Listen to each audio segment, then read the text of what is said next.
आज की वीडियो आप लोगों के लिए बहुत हेल्पफुल होने वाली है, क्योंकि इसमें नाइन्थ के स्टूडेंट एंड 10th के स्टूडेंट बहुत आसानी के साथ अपना कवर कर सकते हैं। बहुत ईजी एक्सप्लेनेशन के साथ है, प्लस साथ साथ में कॉम्पिटिटिव एग्ज़ाम की तैयारी करने वाले स्टूडेंट भी, उनके लिए भी बहुत हेल्पफुल है। इस वेरी इंपॉर्टेंट टॉपिक है। इसमें सिर्फ मेन टॉपिक है जो कि एग्ज़ाम्स में आते हैं, हर बार पूछा जाता है, क्योंकि न्यूमेरिकल क्वेश्चंस भी हैं। तो 9th से लेकर 10th तक के एंड कॉम्पिटिटिव एग्ज़ाम के स्टूडेंट भी के लिए भी हेल्पफुल है, तो आप लोग देख सकते हैं। और अच्छा लगेगा तो कमेंट जरूर कर दीजिए कमेंट सेक्शन में। देख लेते हैं प्रकाश क्या है। क्या देख लेते हैं? पहले हम देख लेते हैं प्रकाश क्या है। ठीक, तो देखिए इट्स वेरी इंपॉर्टेंट है। हम पहले प्रकाश के बारे में जानेंगे। तो न्यूटन के अनुसार प्रकाश कणों से मिलकर बना है। हमारे न्यूटन जी ने यह सिद्ध किया था कि प्रकाश जो है कणों से मिलकर बना है। किससे? कणों से मिलकर बना है, जिन्हें हम कणिका कहते हैं। हमारे न्यूटन जी के अनुसार, उनके कहने के अनुसार, कि प्रकाश कणों से मिलकर बना है। किससे? प्रकाश जो है कणों से मिलकर बना है, जिन्हें हम कणिका कहते हैं। 1905 में आइंस्टीन ने प्रकाश वैद्युत प्रवाह की व्याख्या की थी। क्या बोलते? 1905 में आइंस्टीन ने प्रकाश वैद्युत प्रवाह की व्याख्या किया था। 1922 में उन्होंने नोबेल पुरस्कार दिया था। क्या किया था? इसके लिए उन्होंने 1922 में उन्हें नोबेल पुरस्कार भी प्रदान किया गया था। अब हम प्रकाश के बारे में जान लेते हैं। प्रकाश का कण गुण को सिद्ध किया गया था प्रभाव के द्वारा। हाइजेन के अनुसार प्रकाश तरंग है। हमारे हाइजेन जी के अनुसार प्रकाश एक तरंग है। क्या है? प्रकाश एक तरंग है। और यंग जी ने व्यतिकरण की सहायता से, किसके? व्यतिकरण की सहायता से तरंग गुण को साबित भी किया था। इनके विचारधारा के अनुसार प्रकाश कण और तरंग दोनों हैं। इन लोगों के विचारधारा के अनुसार प्रकाश कण और तरंग दोनों है। तो प्रकाश क्या है, इन्होंने किसने नाम दिया था, कौन से वैज्ञानिक नाम? तो आप सबको यहाँ पे इम्पोर्टेंट है, आप लोग जरूर देख लीजिएगा, ये एग्जाम्स में पूछे जाते हैं। सन 1976 ईस्वी में निर्वात में प्रकाश का वेग का पता लगाया था। हमारे रोमर जी ने सन 1676 ईस्वी में निर्वात में प्रकाश के वेग का पता लगाया था, जो लगभग 3 × 10⁸ ms मीटर होता है। ठीक, हम प्रकाश परावर्तन के नियम देख लेते हैं। क्या? प्रकाश परावर्तन के हम नियम देख लेते हैं। देखिए, जब प्रकाश किसी सतह से टकरा कर वापस उसी माध्यम में वापस लौट जाता है, उसे इस घटना को प्रकाश का परावर्तन। जब प्रकाश किसी सतह से टकराकर, जैसे कोई चमकीली चीज़ है, जैसे दर्पण है, किसी चीज़ से टकराकर वापस लौट जाता है, उस क्रम को, उस घटना को हम प्रकाश का परावर्तन कहते हैं। आप लोग ध्यान में रखिएगा, प्रकाश का परावर्तन क्या है, ये एग्जाम्स में डिफिनेशन के रूप में पूछा जाता है। और आप अगर डिफिनेशन लिख देंगे, उसके बाद ये आपने विथ डायग्राम लिख देंगे, तो आपको नंबर बहुत अच्छा मिलेगा, पूरा टोटल नंबर आपको मिलेगा। हम कुछ इंपॉर्टेंट हाईलाइट हैं जो कि पढ़ लेते हैं, देख लेते हैं कि परावर्तन के नियम। आपतित किरण, परावर्तित किरण, अभिलंब दोनों एक ही तल में होती हैं। आपतन कोण को हम आई से प्रदर्शित करते हैं। ध्यान में रखिएगा, आपतन कोण को हम आई से प्रदर्शित करते हैं, और आर को हम, परावर्तन कोण को आर से, यानी दोनों बराबर होती हैं। ठीक है, दर्पण देख लेते हैं। पहले हम समतल दर्पण की मुख्य विशेषताएं देख लेते हैं, जो कि एग्जाम्स में कैसे कैसे पूछे जाते हैं। बिल्कुल ध्यान में रखिएगा आप लोग। देखिए, समतल दर्पण के आभासी एवं सीधा प्रतिबिंब बनता है। समतल दर्पण में आभासी एवं सीधा प्रतिबिंब बनता है। जैसे समतल दर्पण यानी समतल, यानी शीशा, दर्पण जिसे कहते हैं, सीधा प्रतिबिंब बनता है। जैसे आप शीशे के सामने खड़े हो जाएंगे तो सीधा प्रतिबिंब आपका शीशे पे दिखेगा। प्रतिबिंब का आकार वस्तु के आकार के बराबर होता है। जितना प्रतिबिंब के आकार वस्तु के आकार का, जो आपकी समतल दर्पण में जो आपकी प्रतिबिंब दिखेगी, एकदम समान आकार का, बराबर दिखेगा। दर्पण के वस्तु की दूरी और दर्पण के प्रतिबिंब की दूरी किससे प्रदर्शित होती है? U बराबर V। क्या होता है? दर्पण के वस्तु की दूरी, दर्पण से प्रतिबिंब की दूरी U बराबर V से प्रदर्शित होते हैं। ध्यान में रखिएगा। समतल दर्पण के पास परिवर्तन यानी लैटरनल इन्वर्सन जो होता है दायां भाग बायों भाग के दायां भाग से दिखाई देता है। ठीक, बस आप 3-4 ही विशेषताएं इसके लिख लेंगे ना तो भी इजी रहेगा। अब हम समतल दर्पण के बीच के प्रतिबिंब देख लेते हैं। क्या देख लेते हैं? प्रतिबिंब देख लेते हैं। यदि दो समतल दर्पण एक दूसरे को थीटा कोण पर रखे हो तो उनके बीच के प्रतिबिंबों की संख्या n होगी। कितनी? उन बीच में प्रतिबिंबों की संख्या n होगी। कितनी होगी? n बराबर इसका महत्वपूर्ण क्या होगा? अगर पूछा जाता है एग्जाम में तो आप कैसे लिखोगे कि यदि 360 थीटा का सम संख्या होगी। क्या होगा?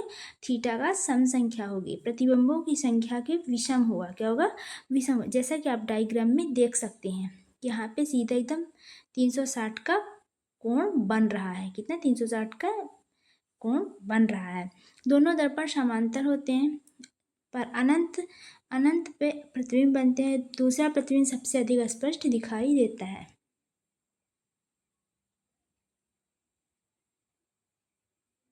चलिए हम वस्तु और प्रतिबिंब की दूरी देख लेते हैं। ठीक, देखिए ये वस्तु है, प्रतिबिंब है, यानी दर्पण में ये बीच का दर्पण हो गया आपका। आप समझना, ये बीच आपका दर्पण हो गया। उदाहरण, ये वस्तु है, ये प्रतिबिंब। तो ये आपका इस दर्पण में प्रतिबिंब एकदम सेम दिख रही है। आपका सेम यहाँ पे ये दिख रहा है, यहाँ पे आपका दिख रहा है। तो इस u/v, तो दर्पण से वस्तु की दूरी, दर्पण से प्रतिबिंब की दूरी क्या होगी? u बराबर v। ध्यान में रखिएगा कि वस्तु और प्रतिबिंब की दूरी जरूर पूछ लेता है। तो आप कैसे लिखोगे कि वस्तु व प्रतिबिंब I हो गई। ठीक, u और v, दर्पण से वस्तु की दूरी, दर्पण से वस्तु की दूरी, और ये दर्पण से प्रतिबिंब की दूरी, ये वस्तु है। ठीक, ये बीच में दर्पण, तो सीधा आपकी प्रतिबिंब एकदम सेम बराबर दिख रही है। तो किससे प्रदर्शित करेंगे? u और v से। किससे हम प्रदर्शित करेंगे? u और v से। चलिए न्यूमेरिकल क्वेश्चन अगले वीडियो में मिलेगा। अगर आपको और ऐसे वीडियो चाहिए तो आप लोग लाइक शेयर कमेंट जरूर कर दीजिएगा कि आप लोगों को ऐसी वीडियो चाहिए। हम वैसे ही आप लोगों को प्रोवाइड जल्द से जल्द करवाएंगे। Thanks for watching my video. हम शुरू करते हैं। बहुत ही इम्पोर्टेंट टॉपिक है जो कि आपकी 9th 10th में एंड कॉम्पिटिटिव एग्ज़ाम में भी पूछा जाता है। वो सारे इम्पोर्टेंट पॉइंट्स हैं, तो आप लोग ज़रूर ध्यान पे रखिएगा। देखिए, लेंस की क्षमता यानी पावर पूछ रहा है। लेंस की पावर पूछ रहा है। क्या पूछ रहा है? लेंस का पावर पूछ रहा है। तो हमको क्या बताना है? कभी कभी एग्जाम्स में पूछा जाता है लेंस की फोकस की दूरी जो होती है, लेंस की क्षमता कहलाती है व्यतिक्रमक क्षमता कहलाती है। क्या कहलाती है? व्यतिक्रमक लेंस की क्षमता कहते हैं। लेंस की क्षमता यानी ये लेंस की कभी कभी क्षमता पूछता है। 9th 10th में भी ये आता है। तो क्या होगा? 1/, फोकस की दूरी। क्या होगा? कुछ चीज़ें ऐसी होती है कि आपको याद करके रखना पड़ता है। क्या करना पड़ता है? याद की। तो कभी अगर लेंस की क्षमता पूछेगा तो क्या आप लिखोगे? 1/, फोकस की दूरी। क्या होगी? लेंस की क्षमता। फोकस की दूरी को हम लेंस की क्षमता कहते हैं।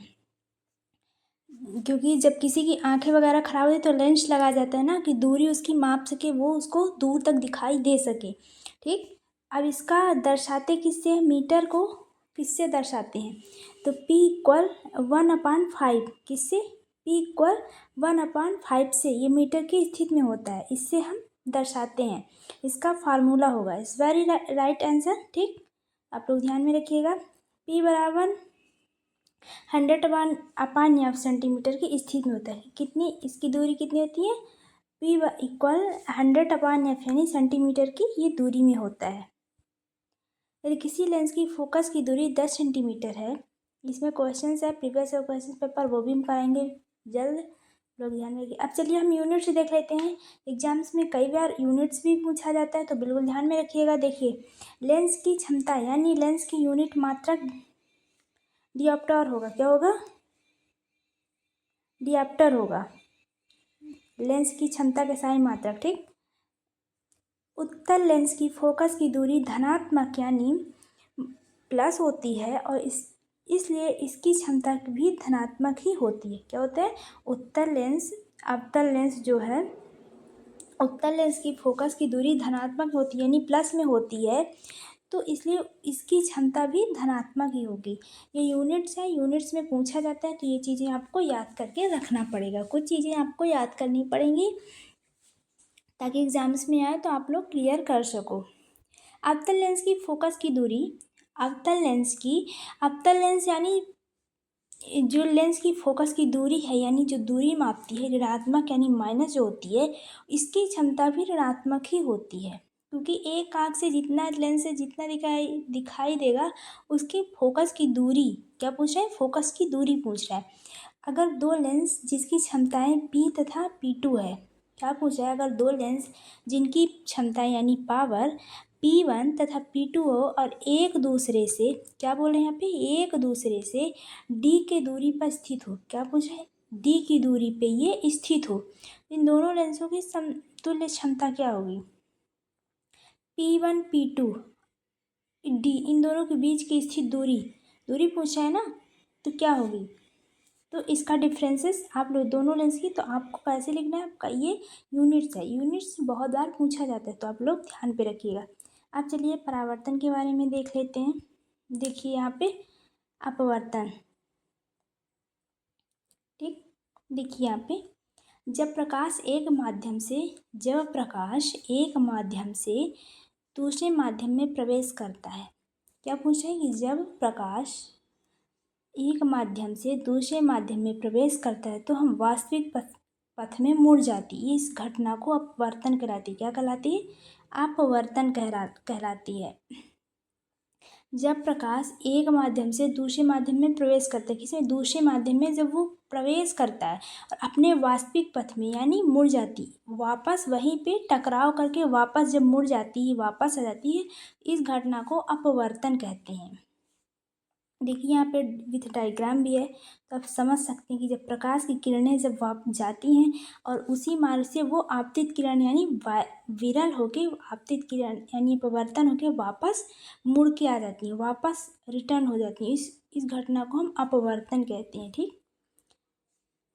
अब देखिए कि प्रकाश सघन माध्यम से विरल माध्यम में प्रवेश करता है, इसमें सघन माध्यम से विरल माध्यम में प्रवेश करता है, इस वेरी इंपॉर्टेंट है वह।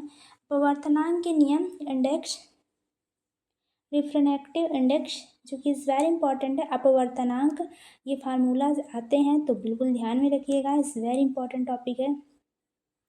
अपवर्तनांक की सहायता से किसी माध्यम की सघनता या विरलता का पता चलता है, किससे, अपवर्तनांक की सहायता से किसी माध्यम की सघनता या विरलता का पता चलता है।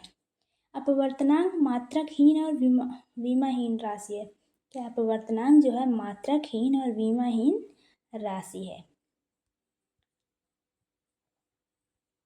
चलिए अपवर्तन के नियम देख लेते हैं, लॉ ऑफ रिफ्रैक्शन, क्योंकि इस वेरी इंपॉर्टेंट है, एग्जाम्स में पूछा भी जाता है। आपतित किरण, अपवर्तित किरण, क्या पूछ रहे हैं, आपतित किरण, अपरिवर्तित किरण, अवलंब, तीनों एक ही तल में होगा, क्या, तीनों एक ही लाइन पे ये होंगे, ये देख लीजिएगा, फार्मूला ज़रूर देख लीजिए क्योंकि फार्मूला पूछा जाता है, ठीक।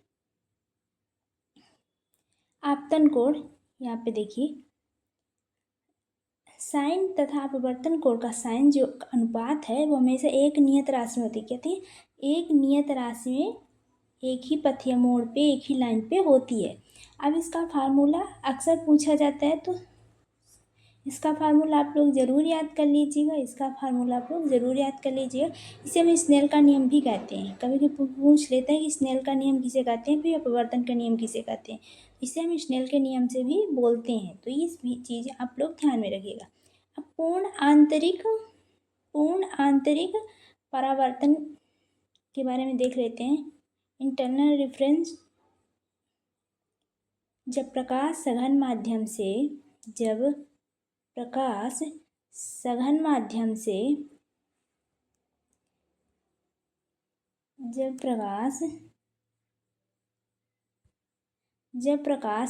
सघन माध्यम से विरल माध्यम की ओर अविलंब से दूरी जाती, क्या कहती है, जब प्रकाश सघन माध्यम से विरल माध्यम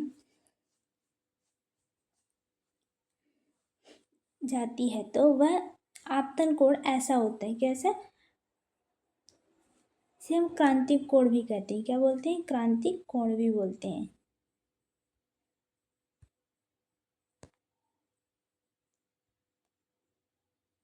आप इतना इसका डेफिनेशन याद कर लेना, बस हो गया।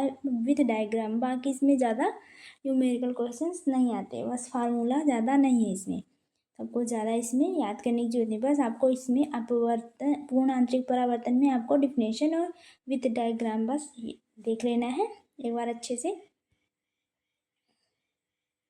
आपतन कोण के मान को क्रांतिक कोण से बढ़ाया जाता है। क्या बोलते हैं? आपतन कोण का मान क्रांतिक कोण से भी बढ़ाया जा सकता है। अब मानव नेत्र के, अब क्या देख लेते हैं? मानव नेत्र में दृष्टि दोष के प्रकार। मानव नेत्र में दृष्टि दोष के प्रकार। निकट दृष्टि दोष क्या है?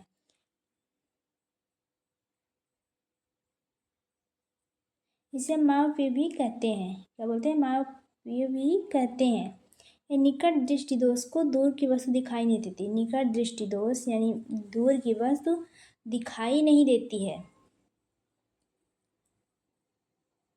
नेत्र लेंस की मोटाई बढ़ने के कारण फोकस यानी दूरी घट जाती है, यह दोष होता है, मानव नेत्र दृष्टि दोष। ठीक है, ये एग्जाम से पूछे जाते हैं, डेफिनेशन जरूर पढ़ लेना और आता भी है।